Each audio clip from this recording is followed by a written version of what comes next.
Good afternoon, dear participants. It's an honor for us to invite you for the day 2 of Galgotia's InnoFest. We have gathered here today for today's panel discussion. The topic of panel discussion for today is NEP 2020, Innovation and Entrepreneurship Perspectives. We have gathered a diverse group of panelists for you all. Our first panelist for the day is Mr. Ashish Jain. Mr. Jain is the Chief Mentor and CEO at JSS Business Incubator, Noida. He focuses on deep technology startup and specializes with their go-to marketing strategy. Dr. Ashish has seen business from both the sides. He has been an entrepreneur for the past 10 years and has also been the vice president at a French MNC, Sopra Steria. Thank you so much, sir, for joining us today. My pleasure.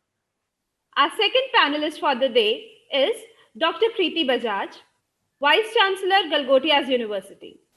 An electronics engineer, graduated in 1991, post-graduated in 1998, and awarded doctorate in the year of 2004. Ma'am is having an experience of over 28 years. She has chaired many international conferences abroad and in India. She has also received 7 crore funding under Nidhi TBI, a project of DST to establish TBI. Ma'am has been an inspiration for many to change their mindset from job seekers to job generators. Thank you so much, ma'am, for joining us today. The next panelist for the day is Mr. M. Ramkumar. Mr. Kumar has over 15 years of corporate experience in the area of market research and startup initiatives. His day-to-day activities include mentorship, educational components, and cumulative in public pitch event, and demo day to accelerate the growth of startups. Sir handles the tech and the GCC community support to support the growth, maturity of GCC in the state. Thank you so much, sir, for taking time for us. Thank you. Our next panelist of the day is Ms. Sharwani Kulkarni. She is the co-founder of Makeshift, an education technological startup, an edtech startup. After receiving the pre-incubation from NS Raghavan Center for Entrepreneurial Learningship, IIM Bangalore, Makeshift is working on the 21st Century Teacher Development Program, helping teachers to transition from teaching to felicitations, bring innovations to their classroom, and implement National Education Policy 2020. Thank you so much, ma'am, for joining us today. Dear participants, the moderator of this session will be Mr. Ravi Kumar Tiwari. He is the mentor of Innovation and Entrepreneurship Cell, Galgotias University. Thank you so much, sir. I request you to kindly take over the session. Thank you so much, Vinny ma'am. Before I proceed, I'd like to tell you about what we are going to discuss. So for that, let me just share my screen. So I request all the panelists to kindly turn on their videos so that we can add you in the pin. So Sharvari, are you there? Yeah, Sharvari is here. And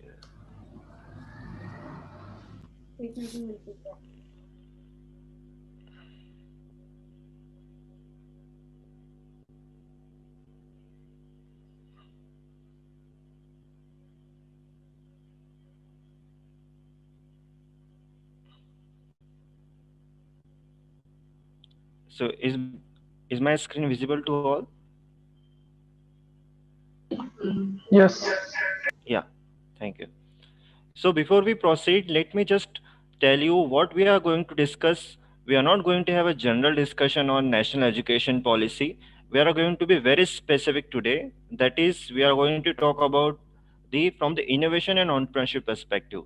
So I have gone through the National Education Policy document and I have listed down the total 14 points are there, which I guess is related to which talks about the innovation and entrepreneurship. So, and for the benefit of the audience, those who have joined on Zoom and on the YouTube live, so I'm also going to tell what is mentioned in national education policy about all these points. So we don't want to interpret anything apart from what is being written in NEP and what we are talking here. So this is the first point, and I have also given the reference on which chapter and what point where it is mentioned in NEP. So the first point which we are going to discuss is the setting up startup incubation centers.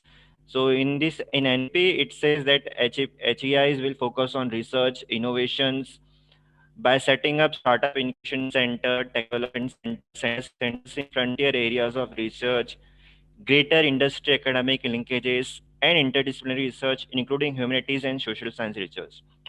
Given the scenario of epidemics, pandemic, it is critical that HEIs take the lead to undertake research in areas of infectious disease, epidemiology, virology, diagnostic, instrumentation, vaccinology, and other relevant areas.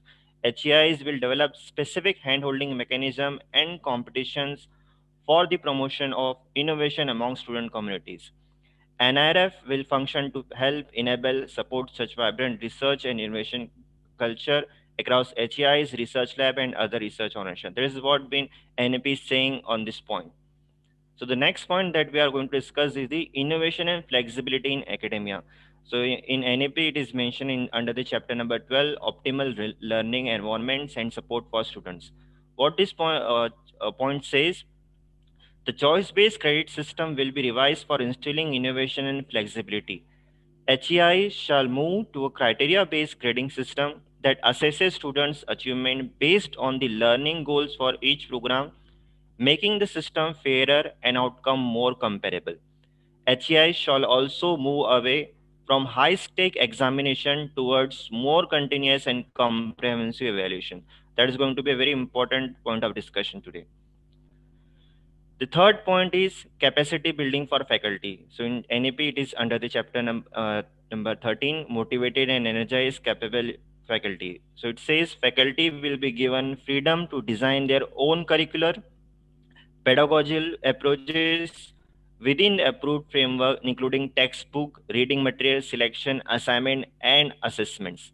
Empowering the faculty to conduct innovative teaching, research, and service as they see best will be a key motivator and enable for them to do truly outstanding creative work. Then the fourth point is catalyzing quality academic research. In NEP, it is under chapter number 17, catalyzing quality academic research in all fields through National Research Foundation. So it says NRF, the primary activities of NRF will be to fund competitive peer-reviewed grant proposal of all types across all disciplines. Seed, grow, facilitate research at academic institutions, particularly at universities and college where research is currently in nascent stage, through mentoring of such institutions, act as a liaison between researcher and relevant branches of government as well as industry so that research scholars are constantly made aware of the most urgent national research issue and so that policymakers are permanently aware of it and allow to be brought into policy and or implementation and recognize outstanding research progress. The fifth point that has been in detail given in the chapter number title as 23, technology use integration. So it says the given exclusive space of technological development allied with sheer capacity of savvy teachers and entrepreneurs, including students, entrepreneurs, it is certain that technologies will impact education in multiple ways, only some of which can be foreseen at the present time. New technologies involving artificial intelligence, machine learning, blockchains, smart boards, handhold computing devices, adaptive, and many more educational softwares and hardware is going to change how students learn in the classroom. This is going to be the technology in teaching learning. Then we are also going to discuss on the same aspects in various domains. So I'm not going to go into details. So the use of technology in overall administration, adaptation of new and fast changing technologies, then technology interventions, then AI disruption, and the research in global challenges in using AI. So all these points from point number 5, 6 to 10, we are going to discuss in general and combine, because it's all talk about see technology. Yeah. Now I guess I'm audible. Yes, sir. Now you are Yeah, audible. yeah. Thank you, sir. So without further ado, let's talk about the first discussion. First point of discussion, that is going to be the setting up startup incubation centers. So I request every panelist to just turn on their video. Yes. So we'll start with, since we have Dr. Bajaj, Vice Chancellor of the university. She has quite a bit of experience in setting up an incubation center.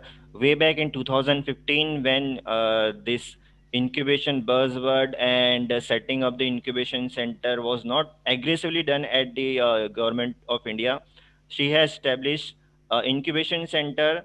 It was self-financed but when later it was been funded by the DST. So I request Vice Chancellor Ma'am, Dr. Preeti Bajaj, to share his views. What are the challenges and difficulty faced by academia while setting up the incubation center, and what are the planning they should do when they are setting up the incubation center? Ma'am, please unmute yourself. Thank you, Ravi. So, my co-panelist, Ashish and Sarvari, Mr. Ram. So, I won't say difficulty, but I would say yes. The promoters generally in any of the institution, they are very visionary. They are themselves an entrepreneur. So they are many a times very much interested to set up the incubation. But yes, I would say there has to be a strong network of alumni, because we can start with alumni entrepreneur in the campus. So the strong network of mentors, I would say, the alumni can be the best mentor because of two reasons. One, their affiliation, because it's their alma mater. Second, those and then alumni, those who are entrepreneur itself to start with. So we did that, but then to reach out alumni and then to find it out, they are entrepreneur, they are successful entrepreneur, and they are ready to mentor their juniors or for their alma mater. That is a challenge right now. But with social media, with so much of network, LinkedIn, WhatsApp groups, it is possible, not difficult, but that is a challenge for many of the universities.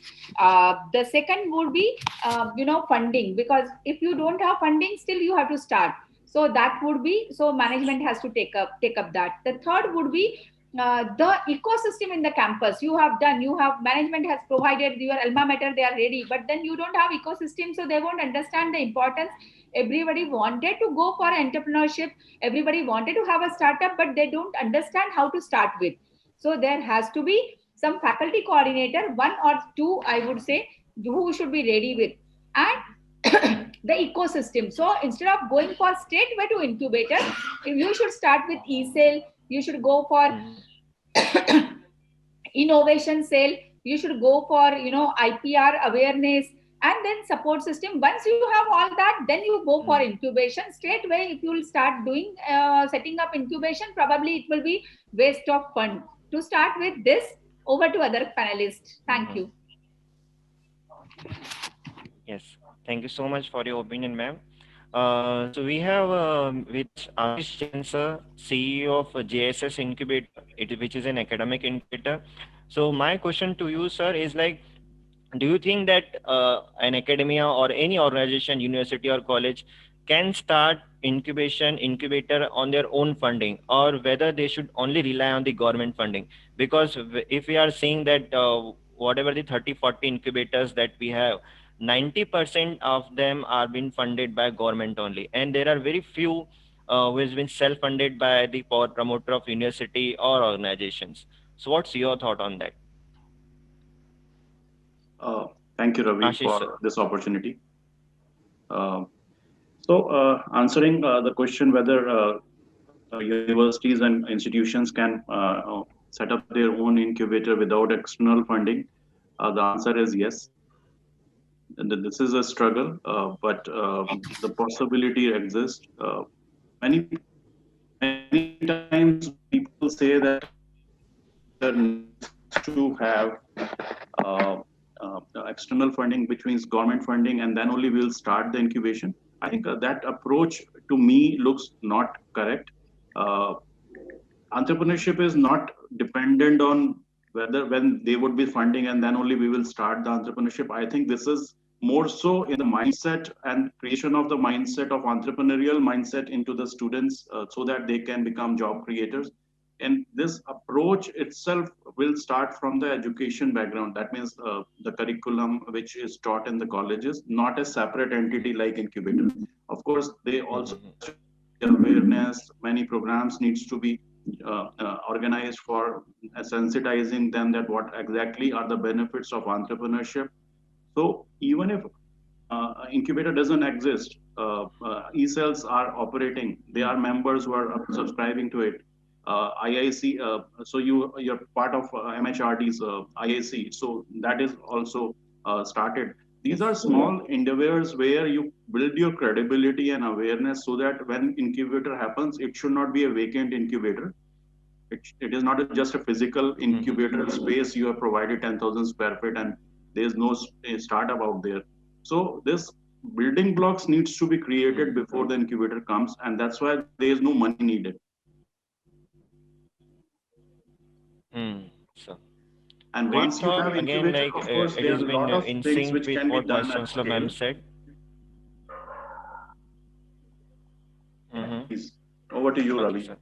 So we have a representation from NESCOM also, Mr. Ram Kumar, who is leading the NESCOM 10,000 Startup Initiative in South region.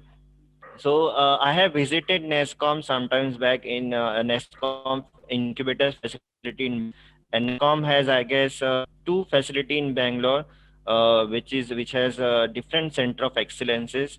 So what's my question to Ram is particular is like NESCOM has a lot of industry connect. So how institute and organization can leverage industry to set up incubation facilities? Hello. Sorry. Please unmute yourself. Yes. I think it's audible now, right? Yeah. So thank you, Ravi. Thank you for this opportunity. Yes. Great to connect with the student community and with the academia. And as you mentioned, I would like to introduce NASSCOM's 10,000 startups first, because that would give a perspective of what we are trying to do and what we can do along with the industry as well. So as you mentioned, yes, we have got the incubation center started in Bangalore, and we have got 5 other warehouses across the country. And just to justify some of the points what Vice Chancellor Ma'am said, and as well as Mr. Ashish said, the student entrepreneurship is growing to a greater extent now.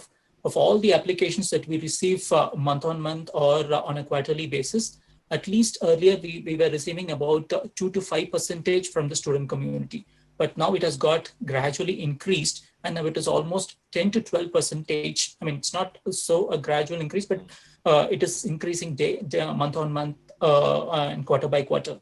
So currently we have got about minimum of 15% from the student community who are looking for entrepreneurship. So we are always encouraging these student entrepreneurship to be part of our warehouse programs. Parallelly, for any of the student entrepreneurs who are unable to get a space or a warehouse incubation, we are helping them with a virtual incubation as well, so that they could get incubated at wherever they are from any part of the country. But the regular mentoring sessions, the investor connect sessions, or any support that they would require to move on to the next level is being supported through the virtual program.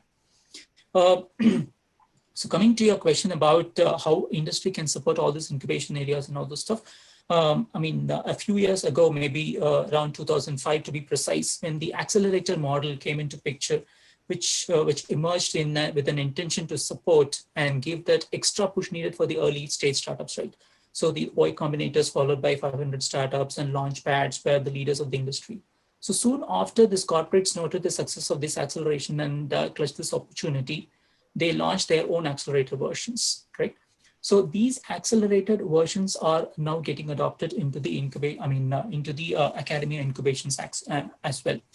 We see that a lot of academia are now coming forward to set up their own incubation centers to support, to help the student community to be more as a job creators than as a job seekers, right? And the objective is quite clear from any of the education institutions. It is just to stay in touch with the emerging trends and with the technologies with what the industry is requiring. So that's what the trend that we are seeing as of now.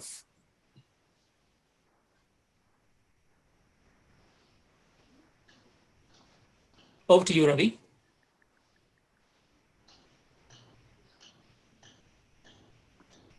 So I think he got disconnected again. So can we hear from Sharvari? Yes, thank you so much, ma'am. Thanks to Ravi and other panelists to have me here. This is a great opportunity for me to be a part of this kind of elite panel. Okay, so Ravi had asked me a question saying that how would you look at an idea having an incubation center at educational institutions, including schools. So I would say I love the idea of having incubation center at the school. But tell me something, how many labs at schools are functional? Or how many utter tinkering labs are even functional? And what kind of quality are we maintaining? Are our teachers equipped to mentor students for working on their ideas? Are we bringing in that kind of community connect? So I think it's a great idea, but the problem here is we need to have a conducive atmosphere at schools and even at colleges where we will work on capacities, building capacities of students rather than incubation. So incubation can come externally as well, like college incubation centers are there. NASSCOM and other companies are also providing incubation centers, so collaboration can happen. But the working on building capacities like creative thinking, 21st century skills, and building context around idea, that should come first. The problem solving capacity come first, and after that, once they find focus area, then after that they can go for incubation. That's my take. Thank you so much, ma'am, for your take on this. I request Chancellor ma'am, Dr. Bajaj. So Sharvari, when you started with saying that how many twinkling labs are open and how many labs are functional, I would say I have seen kids. I have seen many kids preaching about their product. I have seen kids talking about technology as well. So it is the same way if we talk about colleges as well, how many labs are open or how many labs are functional or how many teachers are there. But there has to be some way and ecosystem wherein we have to start that from, probably ground level. So yes, 100, when we have interacted with the Adult Incubation Mission as well, the mission director has also said, so somewhere we need to have a target. Somewhere we need to start with you need to have an initiative. There are colleges right now, our university system, if we talk about national education policy, when it is being said that everybody should have AI, everybody should have a data science, everybody should be taught with disruptive technologies. But there how many universities in which year we have how many universities and how many places we have started with teaching these disruptive technologies even in third year or final year? Yeah. Probably the liberal education, the school of hospitality, the school of nursing, or school of many courses still do not have access to disruptive technology, Exactly. because it is being Yeah. understood these technologies are for only technocrats. Second, Yeah. forget about digital domain driven entrepreneurship or startups. If we talk about even everybody correlates when you are having startup, so there has to be a technology, but without technology also, how to have a problem solving approach, and then correlating that problem solving approach or multidisciplinary approach and correlating that with a business problem, or the so that approach is also missing. So what we required at school level is not for technology, but entrepreneurship ecosystem, which NEP talks about. NEP talks about that it's not about only technology driven startup. It talks about whether you have entrepreneurship from schooling or not. So when we can have entrepreneurship from schooling and a sense of only market, sense of there is a problem, how two kids can come together and resolve that problem, or find out different solution. Always till 12th we don't have in our mind I'm mechanical, I'm civil, I'm electrical, or I'm a student of arts or commerce. Everybody learns science, everybody learns mathematics, everybody applies the concepts, everybody goes very well. But the moment it is 12th onwards, it becomes why I need to study this subject, because this is not my domain. Yes. So I would say the approach about problem solving and understanding problem, and then correlating it with the how it can be implemented and finding out the solution. So that is very, very important at school level. And if that starts, and for that, again, it's all correlated. So Ram would be highlighting more on this, but the teachers reskilling would come, because you to have that system with the students, you need to have teachers, capacity building program, massive scale in the country for to have that vision as well. So how about taking NASSCOM also together for schooling? A lot of things would be required at massive scale to actually implementing the NEP 2020 in true sense. And everybody is right now in the planning phase. Probably every government is planning, but ultimately when something would come as a concrete plan, so those who are forward, they will be taking up, and those who are waiting for something to come from the government, probably that would be the next step. When government will come up with a concrete plan, people will move it. That's my input right now. Definitely, Yeah, ma'am. ma'am, I just have a couple of points over here. I mean, based on the discussion, what we are trying to have. Most of the times, I mean, what happens is the faculty development programs are intended to have, or the faculties are being treated as a media, or as a person in between a student and the industries, right? So to make a student to be enabled with whatever technology that is being needed, so that's the amount of knowledge that has been poured into the faculty, and then it moves on to the students, right? So not the technology is being completely absorbed by the faculties, right? So that is where more amount of concentration has to be given, is what my point is, because a faculty has to understand the technology better and better. I mean, it's going to be teachers are always learning. That is, I mean, I don't have any denial on that. But based on this technology, whatever we are, AI or ML or IoT, whatever it is, we are just trying to say that we need to have the faculties to be continuously educated on all these stuff, so that the end product, or the students can be educated in a continuous manner. So that is one. So based on this, we have all our programs, whatever the FDP programs that we are trying to build is from the scratch. So today we have built this Future Skills Prime platform, which has 8 different technologies, which talks in depth about what AI, what ML, and whatever is needed for the industry perspectives. So everything is being done in a very detailed manner, so that not only a faculty or a student, it's for the common public. So the AA vision, whatever we have done for the country for 2025, also talks about these things only. I would say yes, Ashish, please go ahead. Ashish, please go ahead. Ma'am, I think you very validly pointed out the system of learning right from the childhood. That means from the school level, the mentality of entrepreneurship has to come, or the problem solution approach should come.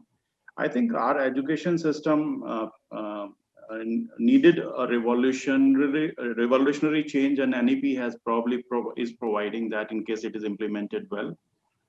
We have all seen our children have been just hogging the light for getting the marks. How many marks did I get? And there has not been any focus on what is the outcome. Have we learned anything? Can we apply what we learned? And this application of learning is what makes startups very differentiated from others, because they are there who are implementing what somebody learned. If somebody has created a patent, they are the actual user of those patents, even if they have not created them. Like Uber used 38 patents from Stanford University. They did not create it, and there was no need to create, because creators are different, and it is a ecosystem in which creators also benefit in case it is commercialized. So as far as faculty is concerned, faculty, if they are involved in creation of patented technologies, can be used by the startup founders, and it is a win-win combination for both of them. But mindset has to be problem solution, as you rightly pointed out, also application of what we are learning. That's a really good input. And I would say I will take up to the next level when you are talking about like Uber has used patents from the Stanford. I would say I have come out with some experimentation in my earlier organization that I'll be discussing here. But then 3 points I always focus on. One is, learn. So learning new skills, which Ram has also said they have come up with the future skills and all. So learning, relearning, you have learned something. So 3 words have to be understood by every teacher as on today.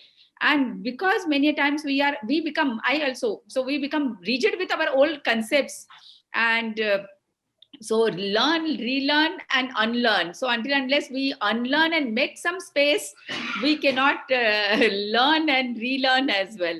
So we have to unlearn many things. That is first point I wanted to make. And the second is, when you said about IPR, we need not to develop the IPR and start from the scratch, and we need to use, I would say, as of now, as NEP has also said, we need to consider that a capsule has to be prepared for every school, irrespective of your technology driven courses or programs or without technology. And these the capsule, I have come out with 25 credits which will be there whether you are a technological driven or non-technological driven. It will be right from professional ethics, liberal arts, creative arts, disruptive technologies, which we are talking about, whether it is 3D, whether it is Industry 4.0, so data science, AI, but then disruptive technology for everyone, the professional ethics, the minimum communication. Communication can be in any of the language, but at least I'm able to communicate, I'm able to receive the instructions in all way, I'm able to write, speak, communicate. So communication is very, very important. So all these credits, if I can combine, I have come up with a model, and then skill in every session. So one can be you are taking a formal degree. So that could be one. And then your bread and butter could be different, and bread and butter would be related to the skills. Right now, if I'm learning because arts is my passion, but then many a times if I'm not getting my day job over there, I'm getting frustrated. So one would be my day job. Either I can relate the day job with the skill, and I can get in my job in day as a to link my day job with the skilling.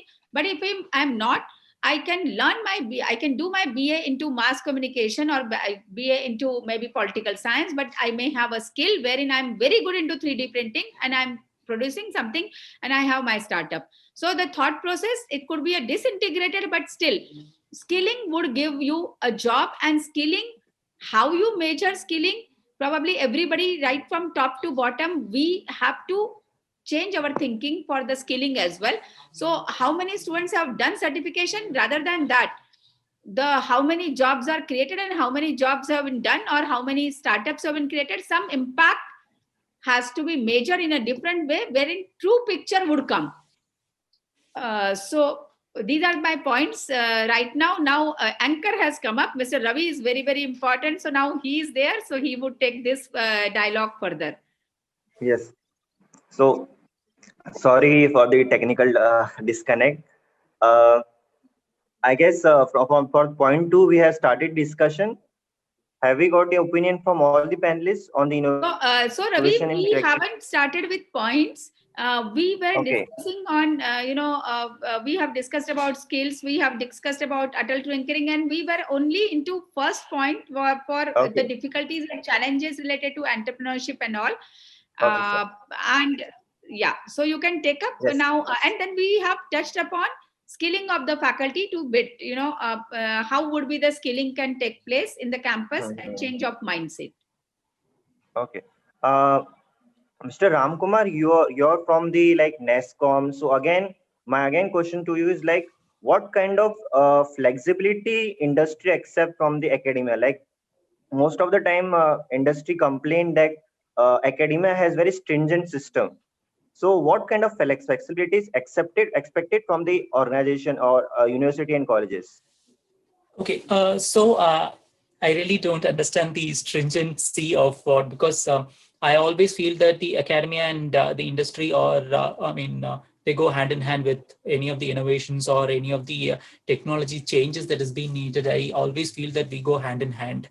There is no as such a stringent issue that we are facing. But however, when we talk about the expectations from the industry, it's quite different from what we get it through from the colleges and as well. So what happens is nowadays we get a lot of requests from the industry as well, saying that they would like to be part of any of the curriculum activities that is being done, and whether they would be able to come and teach the students about what is the expectation out of through their platform, their own platform, and all this stuff. Plus the internships, whatever they are trying to run in their own organizations, they would like to take more from the tier 2 and tier 3 colleges as well, or from the third year and the fourth year students, so that they can make the students industry ready.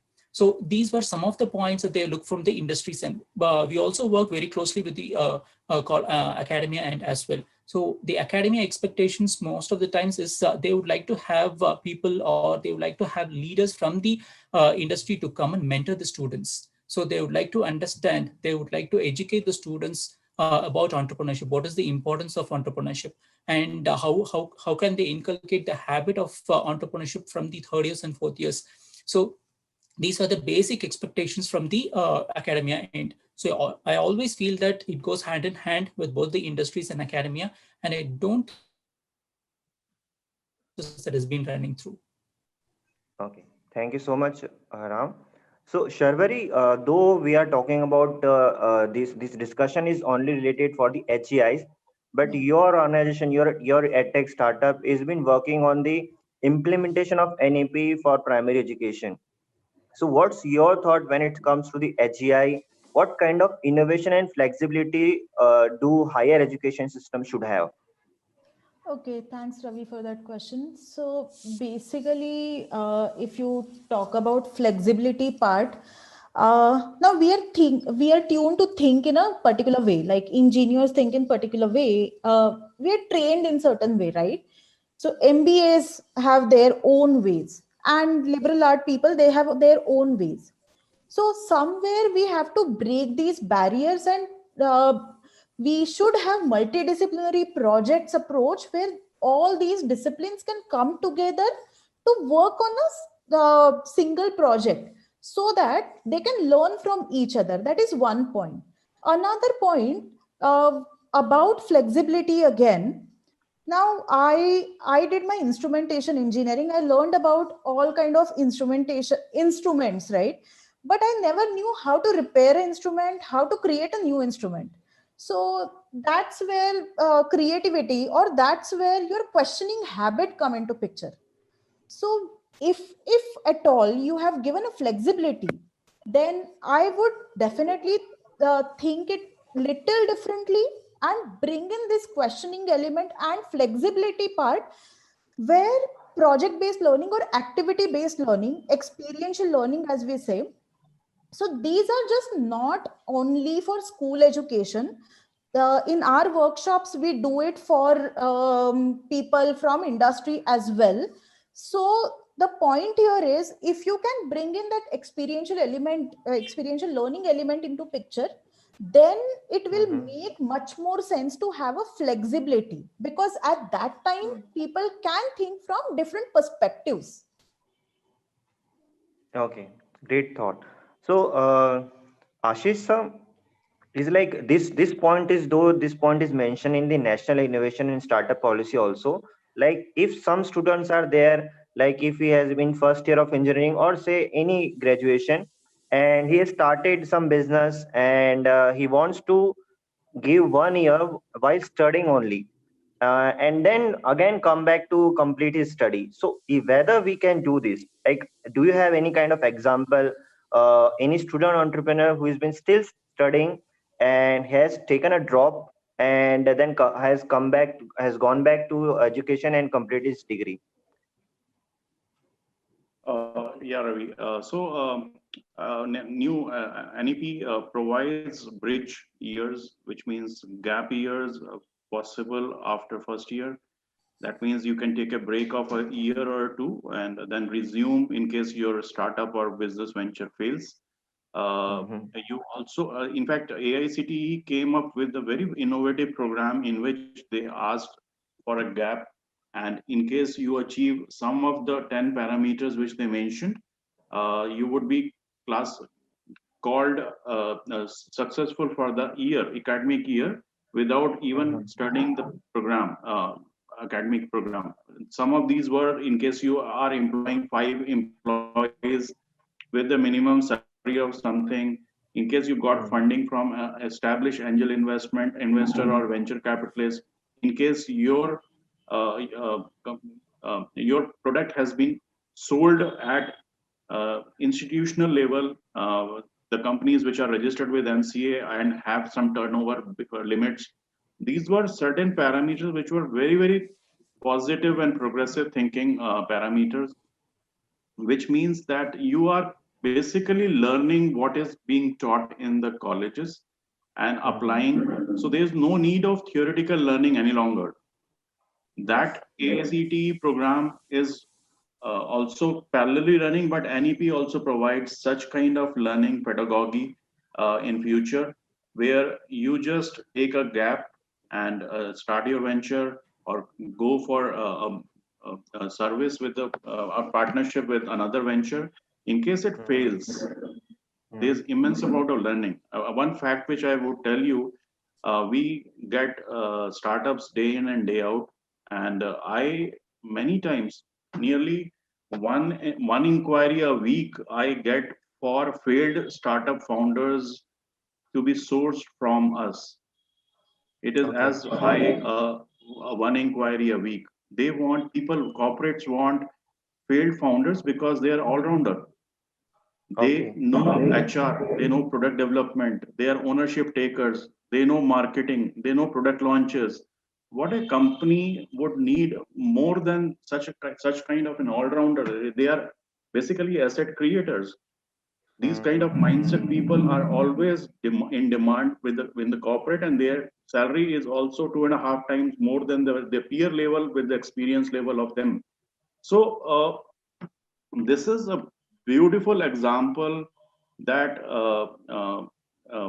many failed founders who have gone back to studies. Myself have witnessed to such founders who have taken a break and then rejoined because they failed, but they also have completed their studies just for completion of the studies because they already had created their value in the market and they were in demand by the corporate. But there are many such examples. And when I probably ventured into the startup world in 2013, I had to convince their parents, let this person be given 2 years, and in case he does something in 2 years' time, then good enough. In case he doesn't do, let him go back to the studies. But since that particular time in 2013 to 2020, people and parents themselves are coming up and saying that we need people, we need to make our students or the board more attuned to the entrepreneurial skills. Okay, so that's a great example for all the students, because all the engineers, and not just engineer, everyone is just obsessed about placements. So they think that if we go on to do some entrepreneurship or startups, they will be missing out on this opportunity of getting placed in companies. So that's a great example that even companies or industries, they are hiring the failed startups also. Yes, Sharvari, you also want to say something? Yeah, I would really like to quote example of my co-founder Ruchira. She had completed her BSc, worked on her own projects, and then started this initiative with me. Right. So I had experienced with startup ecosystem and innovation ecosystem only, but only thing is, Ruchira's maturity level or Ruchira's take on things is very, very different. And when I see people of her age, then they are into very different zone altogether, right? Because engineering students, when I conduct workshops for engineering students, their take is very different. They are many a times what happens is not aware. They don't keep themselves updated with what's happening in the world, or their take on problem solving is really different. But startups gives you an opportunity where you can expose yourself to ample of possibilities, right? So it is my I would really like to invite people from Galgotia's university, students from university, to experiment, to explore as much as possible, rather than going behind placement. Placements are important, but you can get placement later as well. Try to work with a startup, if not starting Yes. on your own.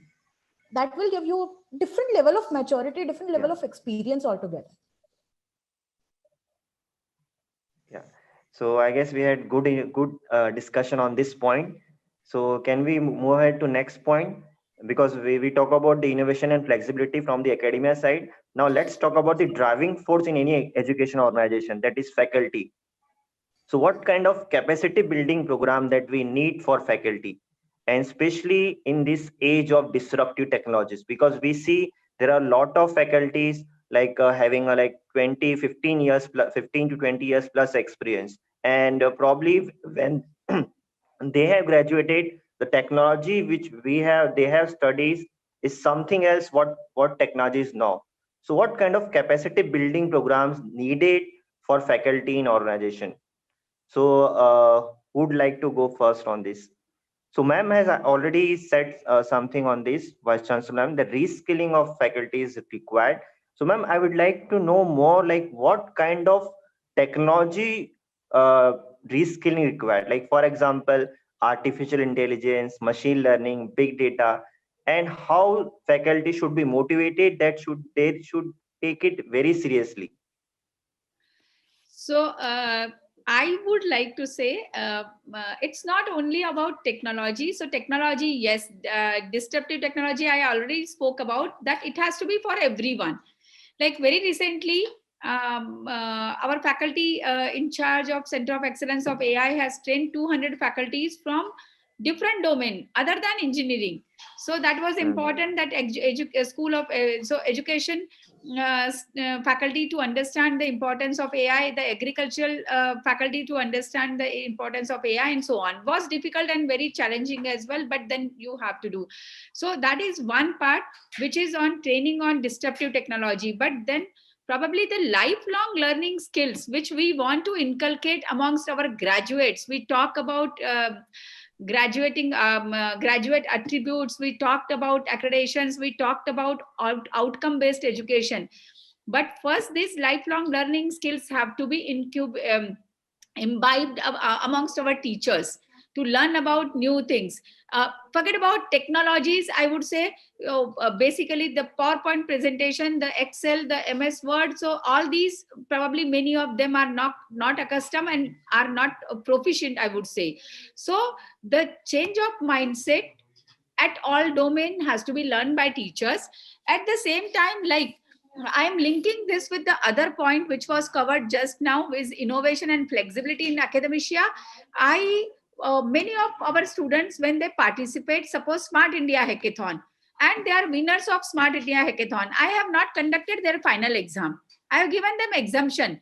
If 10 top industries have evaluated the students, who am I? Am I supposed to say that my paper is going to be better than that, or theoretical paper is better than that? No.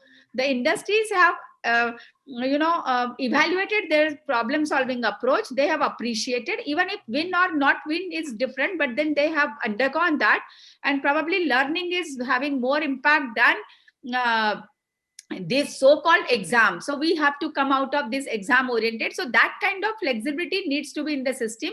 So it has to be when we talked about innovation, probably students can take it to in a different level, but teachers have to be have the innovative approach in assessment as well. So these flexibilities would take the students to the next level, that, oh, I am participating in this hackathon.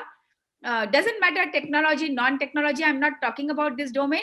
I'm taking part in this kind of challenge which industry has floated on their website, or I'm working with the industry on a problem. I'm working with the NGO on a problem, and if I'm able to give you a solution on that, probably I may get an exemption in 1 or 2 subjects, because those are also challenging problems that also require some sort of study.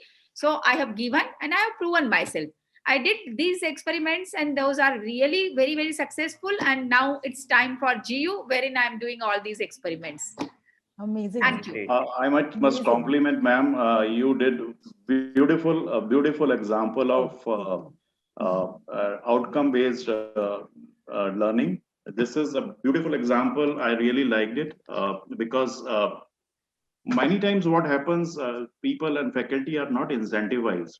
Many times we say you have to take full classes and also attend to the startups ecosystem creation, which doesn't happen because if they are already ingrained in all the classes, there's no incentivization. So there has to be incentivization, even if it is a small non-monetary association of IP creation with co-creation with students, or some kind of permission to hold some equity into the startup which they are nurturing. All this goes a long way, because then they also start thinking about the co-creation and solutions approach. Moreover, I think faculty, I am a student, a perpetual student. So I learn any day, every day. And that is probably something which, if created, if perpetuated by the top leadership like yours, will go a long way, even in the faculty, that they can be a perpetual student. They need to learn and keep on learning and create solutions. So this is an open, thank you, Ashish. So this is an appeal to all my students who are attending through all social media, that here as well, if you right now, even if you are in first year, you come up with your idea and you come up with your startup, you give us periodic evaluations to Ravi. And if we approve that and we could see that progress, you will be getting every flexibility. That is a commitment from Vice Chancellor's office. So thank you. Wow. Yes. So that's a great, like we can say, like on public forum, the Vice Chancellor is committing on something which is like we require a lot of guts. So thank you so much, ma'am. So like I would like to also like to touch upon, like we have discussed on the capacity building program for the disruptive technologies. So capacity building program for entrepreneurship development. So Ashish sir, can you throw some light, like incubators? There are many incubators that are running FDP program for like promoting like how they should mentor startups and other things also. So what kind of faculty development programs should be there and how they should be running? I think faculty development programs many times are organized by the faculty for the faculty.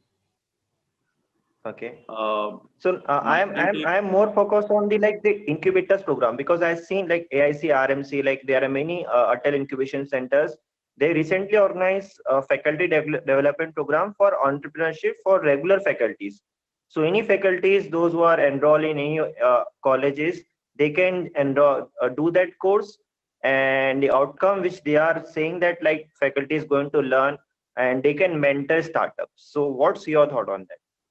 Yeah, so faculty development from incubator is different from faculty development program of the colleges, and the Mm-hmm. differentiation is in terms of how the structure of the faculty development program is made. So a 5-day faculty development program or a longer program, the focus at the incubator generally remains that we provide some basic mentoring skills, how they can handhold the startups, and then go in for the subject for which this faculty development program has been organized. So the subject remains different from time to time. It could be technology, it could be non-technology, it could be design thinking, it could be blue ocean technology for sales, it could be artificial intelligence or deep dive into data modeling, big data processing. Now, those are the technical subjects, but always we include one topic, which is how to mentor. And many times faculty are interested in creating their PhD thesis, and those PhD theses are, once the PhD has been achieved, nobody likes, or those theses are not available for anybody's benefit. So Yes. importance is whether these thesis or research work can be of use later, and that Yes. is something which we enable, try to enable using these faculty development programs initiative. I am a very practical person, so all my initiatives, whenever we starts from whether there is something which you are doing, investing your time and money, will it So, see any benefit later? so we are going to have a discussion on this, like the next point of discussion, which is going to be like catalyzing the quality academic research. So we are also going to have a discussion on that. So before that, I would like to ask Sharvari here, like what's your thought on that? How faculty development program for entrepreneurship can be designed, and how it should be conducted? Okay, so Ravi, we are already doing this for school Okay. teachers. Mm-hmm. So basically, Makeshift has put together a curricular framework for teacher education, which is helping them to innovate for their own classrooms.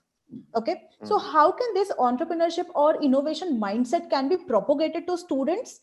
First of all, they need to be in a conducive space, which helps them to think differently, right? So for that, teachers need to innovate at their level, right? So we are already doing this. I would say we don't touch upon their subject matters. Okay, so for faculty development programs also, we believe that faculties are enough knowledgeable in their respective domains. What has to change is their pedagogical approach. So we work on that, and bringing in project-based learning, bringing in challenge-based learning, and rather introducing connect with the problem solving approaches, that's where we are specializing. So when faculties can take up courses online on how to improve on their own pedagogy, you may be a great scientist, you may not be a great facilitator or mentor or a teacher, right? So moving from traditional teaching to mentoring and facilitation is somewhere we need to focus on for faculty development. So when project-based learning, when experiential learning, or I would rather say authentic learning can come into picture, then only faculty development programs will benefit students. So that's where we are at. We are working on this framework. If given a chance, we would really love to work with colleges also for improving the pedagogy. Okay, thank you. So Ram, your thought on that, Yeah. like what you say, like how capacity building programs should be designed, and especially if we want to train faculty for the newer technology and the technology which is like Yeah. industry is working upon. Right. So I am just differentiating into two different areas. One is the technology-wise, I mean, creating a faculty development program. So that is done through our SSC, the Sector Skill Council.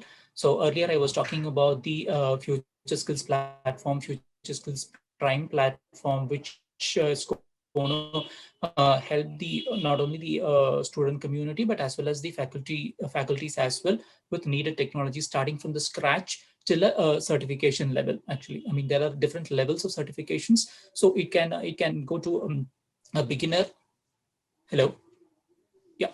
So it can go till a beginner till an experience. So that is how it has been built. One. Second area is on the entrepreneurship faculty developments. So we are coming up with this particular program called the NAEP, NASSCOM's Academy and Entrepreneurship Program. So we have put it on hold because of this pandemic, but everything is ready. Maybe by once when the institutions are opening, by that point of time, we will be releasing this soon as well. So where we are, we have created certain curriculums for not only for the budding entrepreneurs, budding student entrepreneurs, but also we believe that the teachers can be the first mentor for them, and only then the external mentors can help, right? So, I mean, we have planned or we have devised certain courses for the faculties itself, where it could help them to understand the basics of mentoring, basics of entrepreneurship, so that in case in the absence of the industry, in case the absence of the ecosystem partners, the student would, I mean, the faculty would be able to support them, would be able to help them to students to move to the next level. So it is in a very nascent stage, but maybe once when the plan is ready, I would be able to talk more about this. Okay, so great. So we had a good enough discussion on this topic in this point.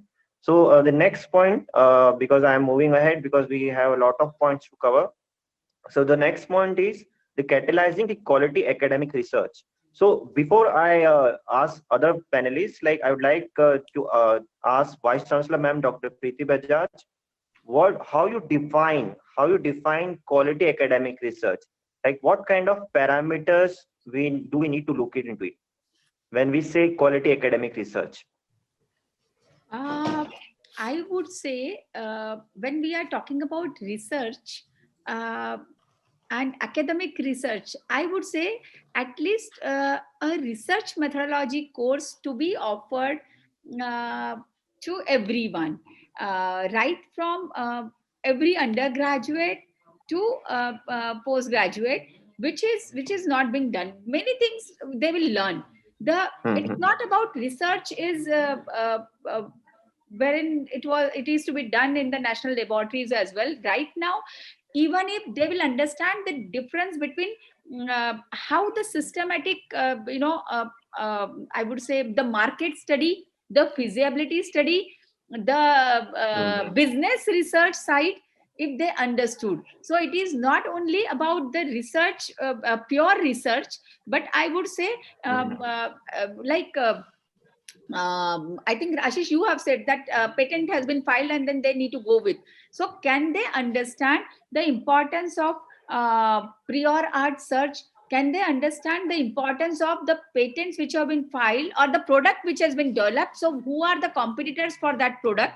Whether that product can give them business or not. So who are the manufacturer, who are the dealers, what is the current price in the market, and whether that market price is good or bad. So everybody to understand little bit finance as well, everybody to understand disruptive technology, everybody to understand the research part, wherein the market research, business research they can do, and the platform and the tools they can choose, that would be there to begin with. Then they can go into deep into technology and then design approach. But right now, when the product is there or the idea is there, whether that idea is sellable or not, who are the CCC has to be understood by everyone. So I'm not going into deep into research, but I would say the CCC has to be basic understood by everyone. That would also require some kind of research. Truly. Yes. So, yes. So, like few months back, I guess there was a one discussion on NAP, and the director of IIT Delhi, he said that R&D, like research and development. So in research, this R should be replaced by the word relevance. So until and unless your research is not relevant, there is no point in like how many citations you are getting, how many H index you are getting, until and unless your research is relevant. And when we are in India, your research has to be relevant to India. So like Ashish sir has also said that once faculty is done with PhD, they think that that's the end of the world and they don't go beyond after completing their PhD. So sir, what's your thought on that? Like what should be the way of doing applied research so that research can be translatable to the product commercial viability? So what's your thought on that? What should be the aspects of commercial viability in research? Two things. The whole research as a paradigm we can divide into two parts. One, which is a deep research, which is technology research, which is material science research, which is research per se. And second is the application of research. So when we are talking of application of research, it is likely to be solving the problem. So many times the selection of topic for research by students or faculty itself is top-sided. So you don't know what exactly is this topic meant for or where it would be used. So in case we can pick up from the surrounding any topic which hurts us, impacts us, that's where it should start. So if we are in Delhi or Delhi NCR, pollution is a problem. In case pollution needs to be solved or Parali needs to be solved, that is a topic which needs to come to a particular researcher's mind. How can we solve this? If Agriculture Pusa Institute has come up with some solution to spray, that is an actual research application which these people have thought through. IIT Kanpur comes up with those pollution air purifier, which are massive in scale. Now, these are actual practical research oriented ideas of the problems which we have in the society. So, selection of topic is the first part of this, and second is when we are very technical in mind, partner with somebody who's commercial in mind. You can't expect a faculty to also understand what the commercial implications are or how the technology can be commercialized. So let it be formed as a team instead of single researchers doing the technology research and not thinking about the marketability or commercialization. Let it be a team. So these are the 2 points which come to my mind, which makes it much more relevant, as you rightly mentioned, and Dr. Ram Gopal has rightly mentioned the R means relevance instead of research. That is much more important. Yes.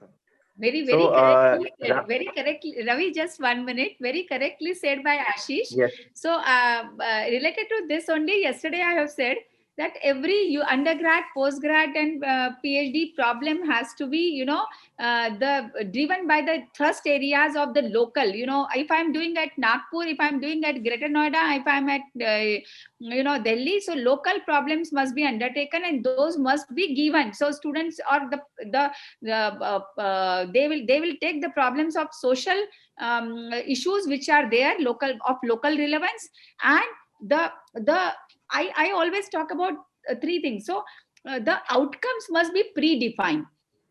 So if you are going for UG, undergrad, postgrad, or PhD, wherever you are going for research or as a faculty, so what is your outcome? So outcome is going to be, and which is measurable. So if it is measurable, or like this year we have given a theme, your undergrad projects should result into product, or it should result into patent, or it should result into if it is a core theoretical subject, they have taken some publication. So can you measure the output of your whatever problem you have taken triple P? The life cycle, and when the problem is given, none of us we see to it that what is the life cycle of the problem. That problem is that do exist or not, because my seniors have done the research, I may choose the same topic without looking at the best solutions are available. Whether the PhD problem can reflect, I would say again, If that has given you a startup, it leads to startup. Why do you require to take it for 5 years, 6 years, 7 years, because you have no publication? It is the same if you have given some patents and patent has been granted at international level, you have been accepted, but then you are still striving for getting your PhD. So somewhere the life cycle of problem also has to be seen, because by the time I'll be getting my PhD, probably the technology is dead, and then whatever is my finding is also not relevant to the society. So the research field is also, it is also volatile. So it has to be seen that whether the life cycle of the problem statement is being evaluated by those who are at the chair, and also the outcomes are prefixed, the outputs are prefixed, and then you go for taking up that. Thank you. Yeah, I think Yeah, I so I just guess will we, take one second, Ravi. I think I concur with VC ma'am. Just for the audience benefit, there is a series called Apprentice. And this Apprentice series is by Donald Trump. I'm not a big fan of him, but I'm definitely a big fan of Apprentice series, which he created. This is available on YouTube. Everybody should see in case they are interested in entrepreneurship. It is an outcome-based entrepreneurship, and people will get to know what exactly is it. Is it? And it's one of the best series I have seen in entrepreneurship. yes, sir. Yes. So like, ma'am, don't you think that we need to, like, university need to redefine the parameters of quality, especially when it comes to the PhD? Ma'am, please unmute yourself. I believe it has to be. So I always Yes. try to be the change maker, but then with so-called system, it takes time. So yes, but it has to be redefined. Yeah, so the best, yeah, so that the best example is like the IITs has been given a full freedom of and on academics. So IIT Delhi is the best example who is like doing fantastic work when it comes to exercising their autonomy. So they have given also that their PhD scholars, they don't need to publish anything. If they go on to make a startup, and if their startup is doing well, so we are going to award PhD. So that's kind of a model IIT Delhi has also created. So Ram, what's your thought on this? Like, how you define quality academic research, and what kind of initiative and strategies should be taken to catalyze that? Ravi, here I just want to, in this 10 years of NASSCOM experience, I used to get a lot of queries about researchers, right? So they need data. So whenever they need data about industry, they approach us. So typically the topics would be on what is the number of entrepreneurs that is created from the state, what is the number of projects that is running, and what are the different types of startups that are there in the state. So these were typically the research items. But now the trend has completely changed, right? So maybe because of a vision of our vice chancellor kind of people. So the expectations or the research topics have completely changed. So now currently I'm working with 3 faculty members on their projects actually. So one is on the responsible AI. So they want to understand how AI helps the people with disabilities and what are the areas of improvement that it can do with technologies. So this is one kind of a topic. Another one is on the poverty line, right? So how can these technologies, this disruptive technologies, can identify and help to eradicate poverty in the country? So this is second one.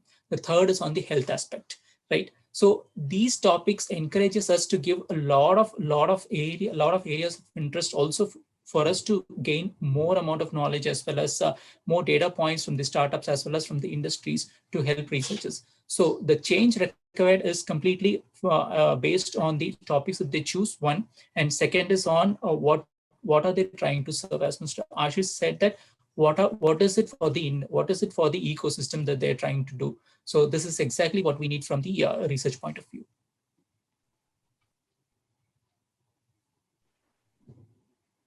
So this might sound like maybe relevant or might. So like, why can't we do PhD in a team? Like you said that many of like I am helping some faculty. So like how we can just form a team? Like for example, one faculty, one industry expert, maybe someone from the business expertise, they all can come together and complete their PhD. And so that, like, I'm talking about a very different concept here, is like doing a PhD in a team. So like the undergraduates do projects like in a team. So why can't we do PhD in a team also? That will Why give not? you helping on faculty. So Sharvari, what's your thought on this? Like, what quality research for you mean? Okay, so I go with your idea, okay, doing PhD in a team.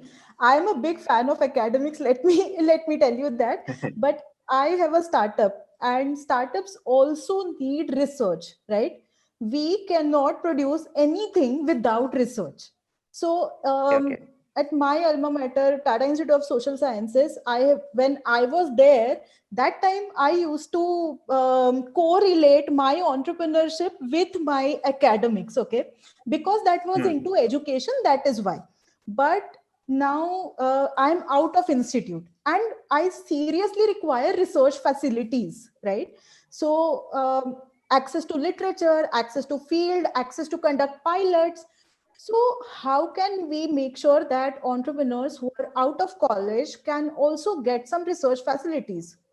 I would really love to have ma'am talking on this. Like, I would request her to, have some of us extend her help on this topic as well. Because see, startup research is very different, and you need to have Yes. some field study, some insights from people who are going to use your product also, right?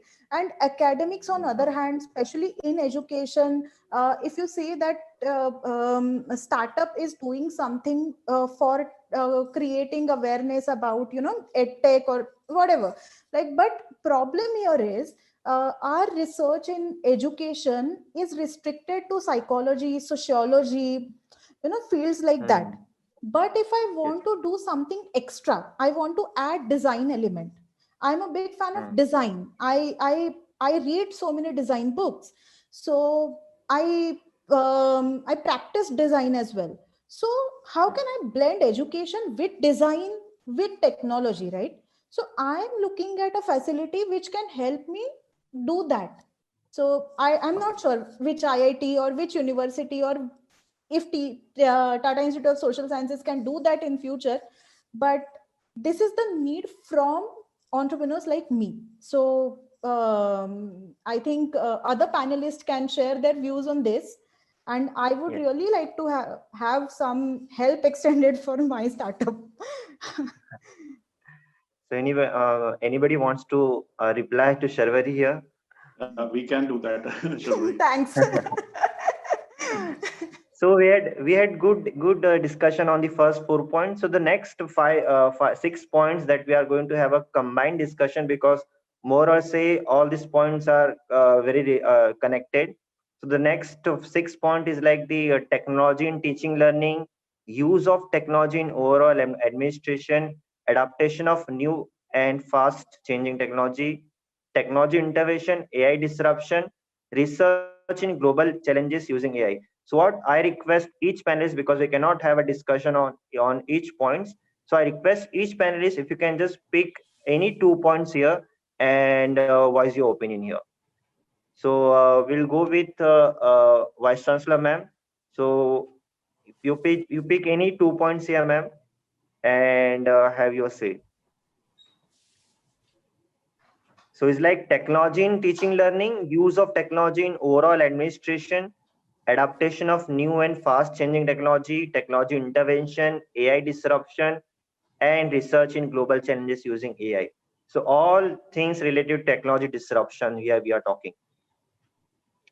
Okay, so I think Ravi, I have covered already, but then I believe that AI disruption, a lot of scope in AI in almost every field, and I believe every student of ours, everybody should read out the Niti Aayog's 115 pages report to start with.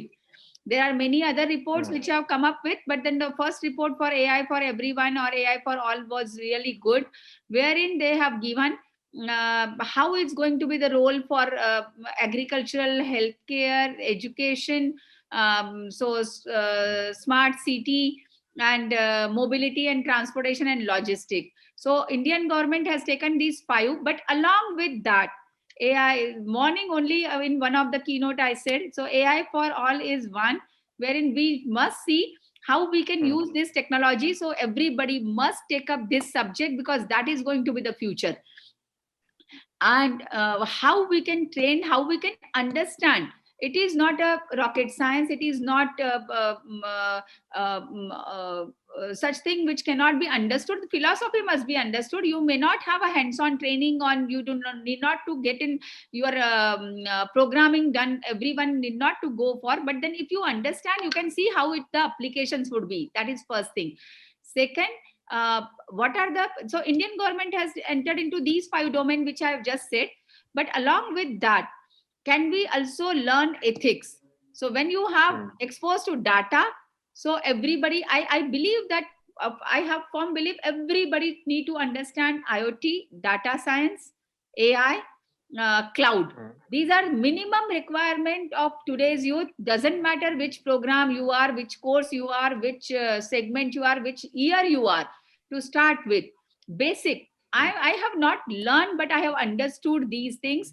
And second, the applications. Every day we talked about cloud when we are handy with our mobile. Every day we talked about sensors. Every day we talked about, IoT, data science. So much of data we are putting. We are also adding data on every minute, every second, everywhere.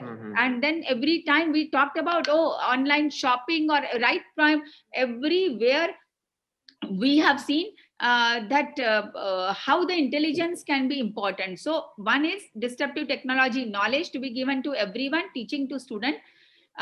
Second, we need to see where is the focus of Indian government. And then third, even if that focus is not there, what are the areas wherein this can be boon or benefit? So yes, for social uplifting the standards, to improve the quality of life, if it is important, we must take up. Fourth, while doing that, everyone must do a course which is AI with ethics as well, because we need to use the technology for benefit of the society and not wherein it can interfere into your personal life or somebody's personal life. So AI and ethics is also very, very important. That's it from my side, Ravi, and over to other panelists. And after this point, I would like to quit because I have another meeting at 1:30. I'm so sorry. Yes, sure, ma'am. So, ma'am has touched upon the AI part of on this technology. Sharvari, I wanted to ask you what is the use of what is the future of technology in teaching learning, especially in teaching learning, like the way we see it in today's classroom. How you see the future of classroom? Okay, so obviously this is a not a normal situation where we all are conducting classes online. But once we go on the offline mode, so how the future of classroom would be? Okay. In education sector, at least for school education, right now, everybody is talking about blended approach to education. Education 2.0, as it is called. So,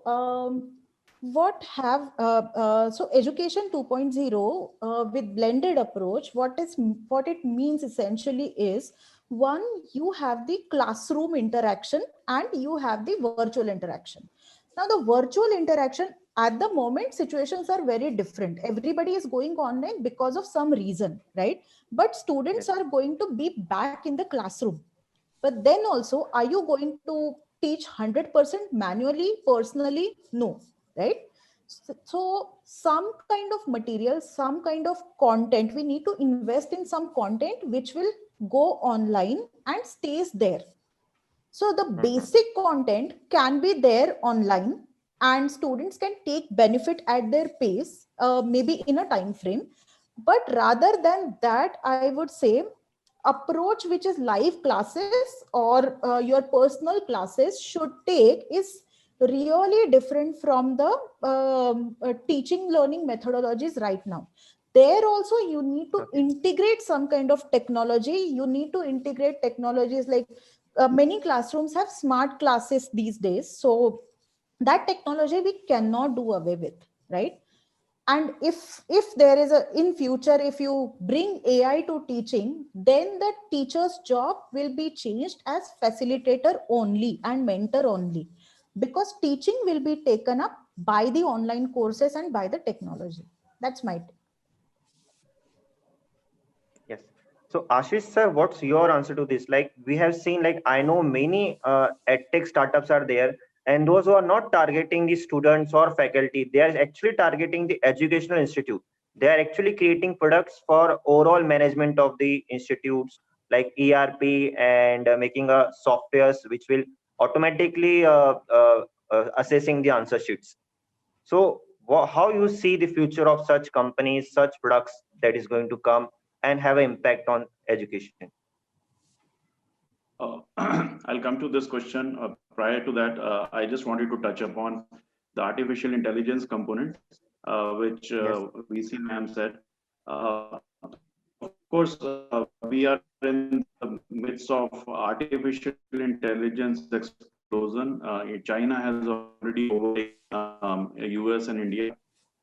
They are much three technologies which VC ma'am mentioned: AI, cloud computing, IoT.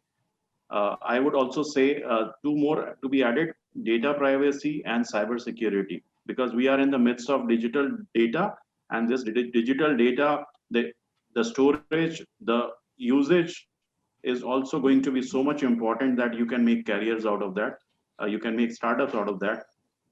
Now it comes to the educational softwares which are available, the startups coming up with various educational oriented products. See, there is a huge market in India. We are youngest country in the world.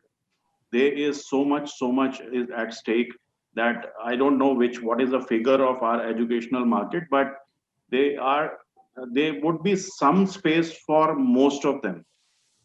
If you create value to certain segment, maybe a region, maybe a state, or maybe a geography, you would have your market available to you. It can be a Me Too product, but still there would be a lot of players who would have such a need. We have Coursera, we have Udemy, we have Whitehead Junior, we have Byju's. These are all providing some variant of online learning, and there are more to come. So let's not be afraid of whether we would be able to take them to the colleges or the institutions. There's space for many. Important thing is, what is the value proposition? Is it going to be different take for different method and different pedagogy? Impact needs to be ascertained. Impact should be more than ever before. I'll just give you an anecdote. When I started my career, IT career, I'm an IT professional. So when I started my IT career in 1989, wherever we were sent as on to the customer sites, our customers or some septic customers used to say, "Dekho ye aa gaye, hamari job kha jayenge." But that did not happen. IT has only created more jobs. Similarly, I also see a lot of septics saying that artificial intelligence will eat away a lot of jobs. I don't see that. There will be more jobs created using IT. The only thing is, transformation of jobs will change. Similarly, in education, job of teacher will change, as Sharbari also has mentioned. It is just a transformation. Human mind is much better than any technology. So Ram, how you look into the adaptiveness of technology by institutes in teaching, learning also, and overall administration also? Okay, so we see a major change actually. Just to give some numbers, during these times where virtual classes plus virtual meetings came into existence, we saw a sudden shift in the number of startups who are coming up, right? So there are about 20% of increase in the edutech startups, right? So we get more number of applications in this particular area, but who succeed is basically the depends upon the quality of the content that is being created by them.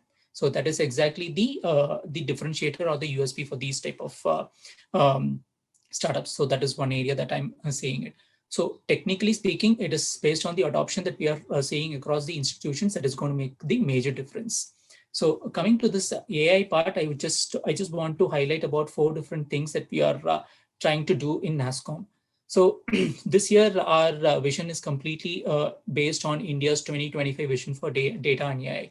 So as an industry body, we are working along with the industry and the corporates to do a potential to add $500 billion to India's GDP by 2025 with data and AI one.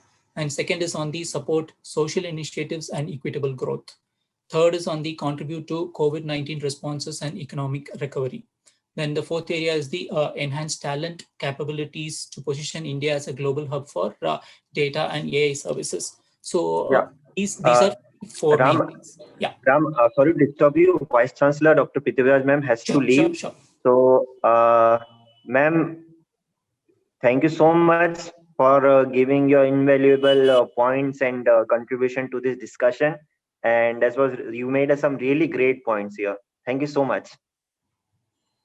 Please unmute, ma'am. Thank you so much, Ravi, and thank you, Ram. It was nice to meet you.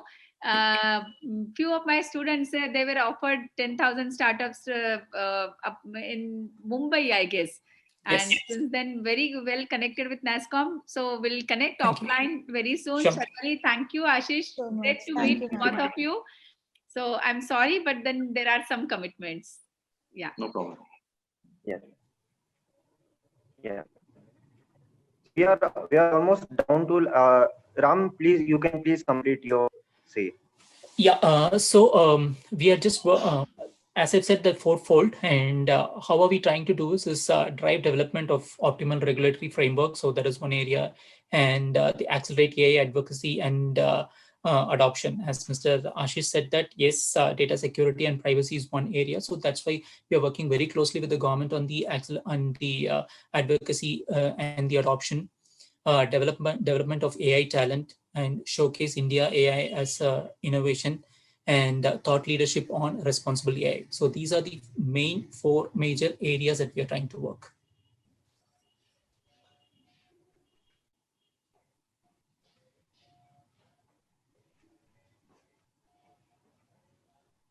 Ravi, you are on mute, Hello? I guess. Yes. So we are down to last 2 points of discussion here.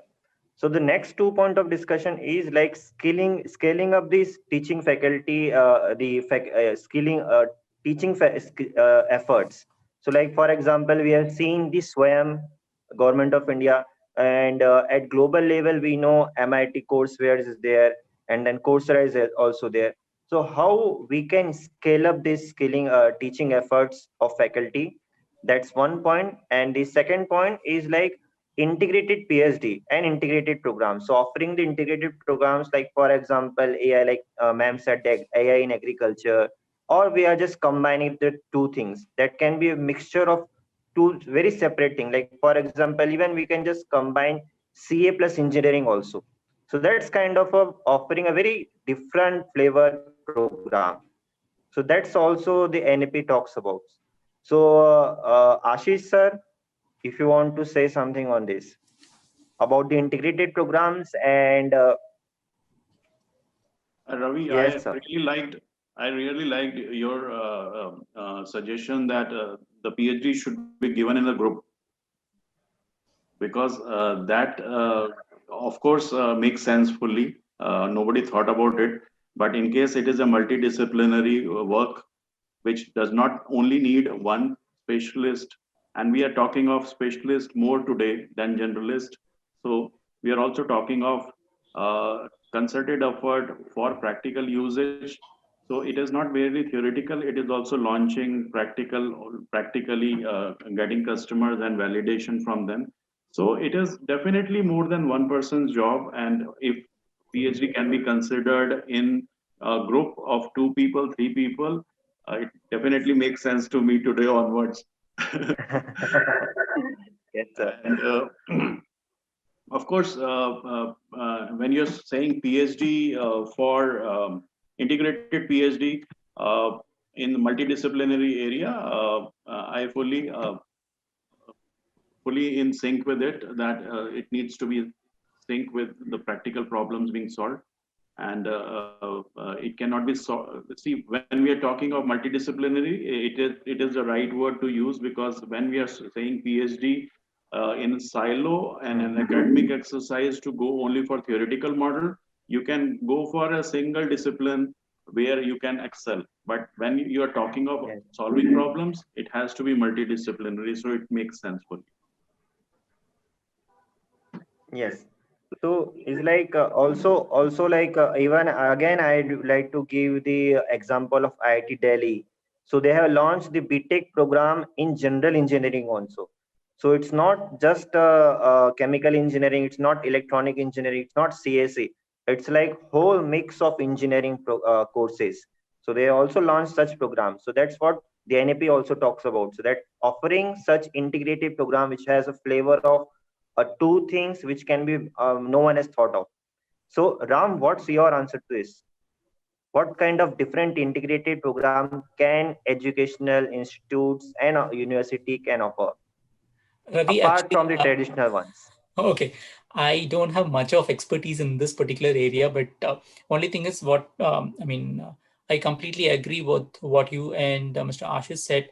Integrated PhD approach would be one area that the future would be looking like, because we need expertise in everything, especially when technology comes into picture. We need to bind a lot of things together. So maybe even one technology may not be able to do it to give a full-fledged solution for any of the problems. So that's what I could say. Yes. Sharvari, your answer to this. What's your comment on this? Yeah, so it makes a lot of sense to me because, specializing in education, I'll again take example of my own field because I know about that. But now, if a college can help me with, specializing in couple of fields like education plus design, then it makes a lot of sense. I don't have much expertise to say that like how PhD program can be designed, but I think multidisciplinary projects or multidisciplinary approach to teaching is also required. Like a teacher in engineering college should be also trained in pedagogical approaches, curricular approaches, and psychological, psychological learning theories. So that ways I feel multidisciplinary approach to teaching can also come in engineering colleges.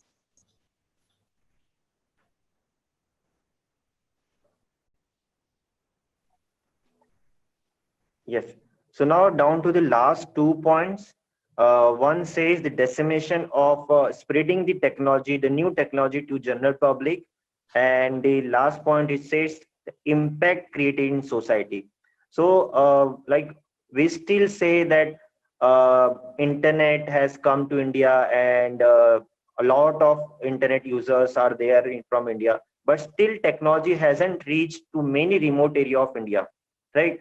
So how you see that, what's the role of education institute in spreading out this disruptive technology to all parts of India, not just to tier 1, tier 2, 3 cities and villages, even to remote parts of India? So what's the role of education institute in doing that, and what efforts and what initiatives and education learning which will create impact in society? So what kind of initiatives that needs to be done? So Sharvari, would like to go first on this, or we may ask Ashish sir? Okay, so Ravi, I'm just thinking about disruptive technology because I'm not a tech person per se. So I won't be talking much about disruptive technology. But the problem here is I really want to address is what kind of disruption it is providing, or let's say what is it built in a context of India, or so what happens is in India we are limited people who have access to technology. So just to give you the context of disruption is like, for example, if you see the UPI here, So like UPI has just completely changed the way we transact, the way we pay. So that's kind of a disruption we are talking about here. Yeah, so reaching to those people who do not have access right now, I think that is Yes. that is the job we should do. And another thing is, so people like me who have access to technology, so I can have access to multiple tech products. But am I bombarding with so many products is the question, right? And Ravi, there was one more question with this. Yeah. So the impact created in society, how the Okay. impact should be go into society. So I think all Like kind of we are seeing impacts. that there is still, yeah, we are still seeing that there is a disconnect between the society and what kind of education we are imparting to students. Yes. So we need to ensure that whatever the knowledge we are imparting, that should create impact in society. Yeah, so in NEP, it is mentioned that schools community should be formed, right?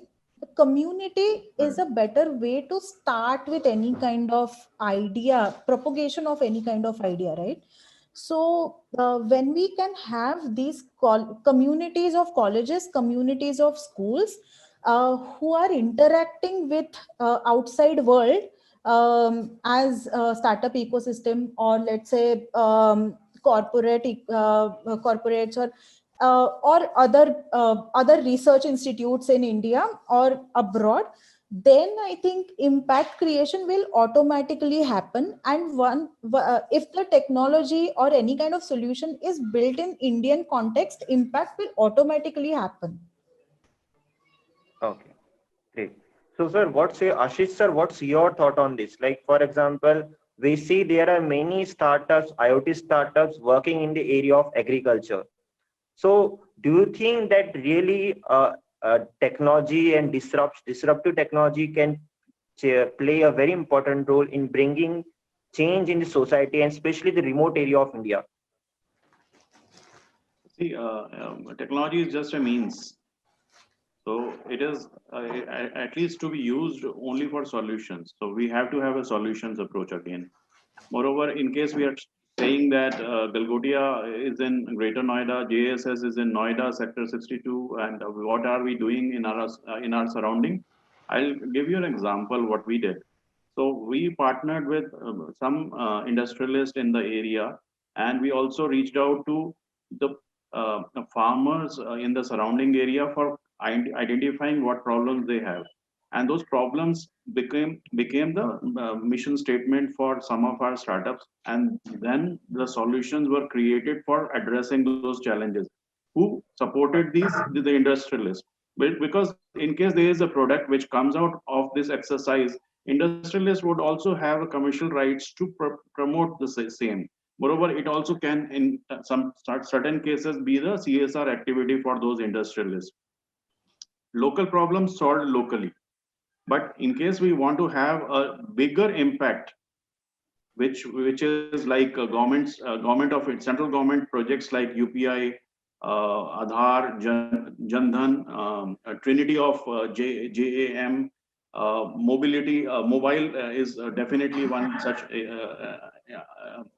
endeavor. Now we are talking of DigiLockers, where educational institutes can upload their degree, and they would not be fudged because it is verifiable independently of the summation of by the student. There are such examples which can only be taken at the national level by a central government who can be the custodian of such technology. But I firmly believe that some certain problems can also be solved locally by the local people.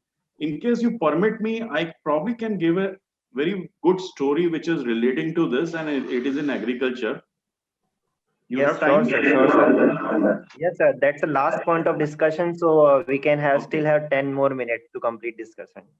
Fine, I'll not take more than 2 minutes. There was a farmer in Nagpur, and he tried to find out. He was a new generation farmer, so his family has been in farming, and he tried to find out why we are not able to pay the loans every year after year. And then he learned his studies from outside the village. He was much more mature then, So he thought why everybody is struggling in his village is because everybody is growing the same thing, either grain or rice or whatever. So he thought, let me just grow sunflower. And this sunflower is what he thought that once it is grown sunflower, he will sell it to premium customers who would need it. So he contacted the industrial industries and directly sold the produce after the first season to those industries, avoiding all the middlemen and all the middle layer. He got good price, and since he was the first one in the village to undertake sunflower farming, others also got to know that he is now rich. He has repaid all his debt, and that incentivized others to also switch to sunflower next season. Now everybody was creating sunflower, growing sunflower, and that way there was a glut of sunflower, and it was not sold at the price he sold in the first season. And now he thought, because everybody is growing sunflower, he should grow something else. He went into flowers, sericulture, flower growing rose and different other flowers. Now, since he changed the approach and sold it to five-star hotels, he got good price, and others also repeated him the next season and again got the same fate. So the idea, the gist is that any innovation you have in your local surrounding would be copied. It would not be a unique advantage for long. And in the third season, what he did, he asked everybody to collaborate, that the demand for such products in the local surrounding is this much. Let's grow this much of sunflower, this much of rose, this much of mustard, this much of that. And everybody flourished from there onwards. He is also a national award winner for 2019 in agriculture. It is a very good success story of co-creation. I think that is the mantra for many startups. Yes. So I guess one thing that education institutes can do is like they can just target those students who are coming out from the villages and coming to the cities like tier 1 cities, Mumbai, Delhi, and coming from the villages and remote parts of area. So they should be empowered enough, they should be sensitized enough that after completing their graduation, they should go back to their native place instead of coming back to or moving to for jobs to some Bangalore and Pune. So they should go back to their native place and try to solve the problems of their community and build solution for their region, for their community, and also if possible create business also. So like we have read some stories like some there was one IIM Ahmedabad fellow who is from Bihar. So he rejected 1 CR plus offer, and he go back to his native place and he built a business out of agriculture. So that kind of examples we need to set up in education institutes as well. So Ram, your last Yes. comment on this? Yes, Ravi. I would also like to give one such example, which we have seen in the recent times. So there was an education institution, in fact, a group of institution actually. So most of the times the NSS, what they do, they clean up the parks and they clean up the lake nearby, etc. Right? So the students came up with a different plan. So they formed a group, a small community, and then from the alumni group also, they had some of the students who joined hands, who could help them on a monetary basis. So they created this community and they went on to some of the nearby villages, because this college itself is located in a tier 2, tier 3 location. So they went into this nearby location to help the local community on digital literacy, because using of a cell phone, using of UPIs and banks, etc., there were some challenges. In fact, the gas connections to refill of gases. So these were some of the basic things that is required for common public, right? So they took this particular thing as a challenge, and they created a community for it. They on weekends they used to go and educate people on these areas. So this has created a major impact in that particular area, and now this is being adopted from the other institutions as well. So now what happens is there are industry partners also who are ready to join hands with these people and to help up to the larger other villages, nearby villages, and help the larger community. So this is one good example. In fact, if more education institutions can join hands and do something like this, it would be of great support for the ecosystem and the society. Thank you, Ravi, for inviting and in this intense discussion. Thanks a lot. I really enjoyed it. Thank you, Ravi. Yes. Thank So, you so much, Ravi, for ma'am, inviting. you just Thank you everyone for joining us. I thank all the panelists for having such an interactive discussion. And to just summarize the takeaways of our discussion that we had, it was a very, I can say, elaborated discussion with a very diverse areas of education, industry, and our stakeholders that we have spoken about. We talked about the transformation of the academic curriculums and integrating the multidisciplinary approach, not only in just the curriculums, but also into the PhD research work and into the basic teaching framework of our country. And coming from the most, I guess, the biggest multidisciplinary subject that academia has, forensic sciences, I am a big supporter of the multidisciplinary research work. And currently, with my students at the university and support of the university management, we have been working on integrating artificial intelligence and machine learning into the field of forensic sciences and legal structure. So we have been successfully able to complete a few projects, and we are on the verge of completing a few more. And I can just summarize the entire discussion with one line that the concept of being into one basic course and specializing into one is now the talk of the ancient world. For being into the new world, the new domains we are talking about, we have to be open-minded. We need to grab into the knowledge of all the streams, all the branches of education that are available, and we need to focus on the practical aspects of the research work rather than just being theoretical and social in nature. We have to find out the practical solutions to the research that we are conducting nowadays. And that research work has to be oriented to not just providing the solution to the current problems, but also focusing it on to the further 5 years ahead of when the research will be published. So just summarizing it, and I guess we have come to an end to our fabulous panel discussion that we had with our speakers, Mr. Ram, Mr. Ashish, Ms. Sharwani. Thank you so much for joining us.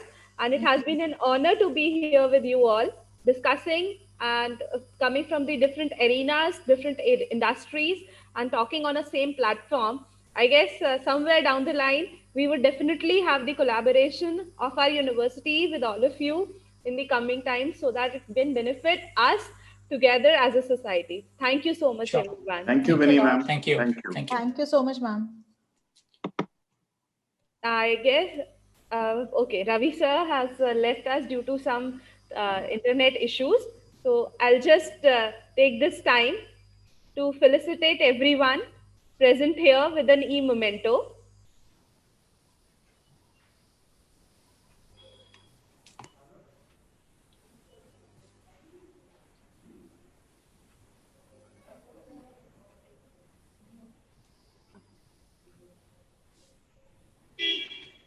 Yeah, I guess my screen will be visible. So I take this opportunity to felicitate Mr. Ashish Jain for being with us. Sir, if you can please accept the memento.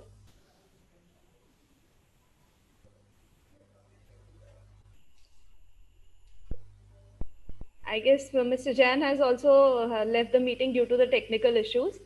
Okay, let's move forward. Mr. Kumar, please accept this from our side.